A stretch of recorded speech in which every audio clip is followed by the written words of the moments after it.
berarti kita gali nih Cang ya tanah. Bentar dulu, lumayan jangan gali-gali banda gua. Bos, jadi kita gali yang mana nih, Bos? Gali udah itu. Entar dulu, gimana urusan ini? Sebenarnya saya kasih DP ke dia. DP apa itu? Duit rokok kan, Bos? Duit rokok segitu. Paru-paru lu bisa hitam ngerokok segitu lu. Lah, iya, Bos. Enak bener lu banda gua ya main gulah gali. Lupa DP. Enak bener lu ya, kagak nanti. Assalamualaikum. Waalaikumsalam warahmatullahi wabarakatuh. Jadi ngukur, Jang. Akar ukur, jadi ukur, akar ukur. Mulut lo sama kumis lo yang gua ukur.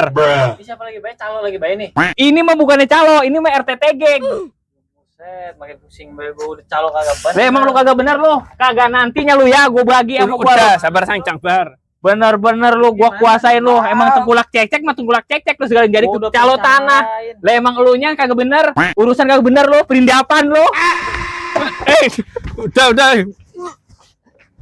Emang kampung saya Bangkalan.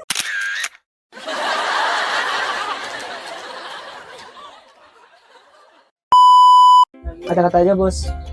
Jangan menilai seseorang dari penampilannya, nilailah seseorang dari isi dompetnya. Anjay.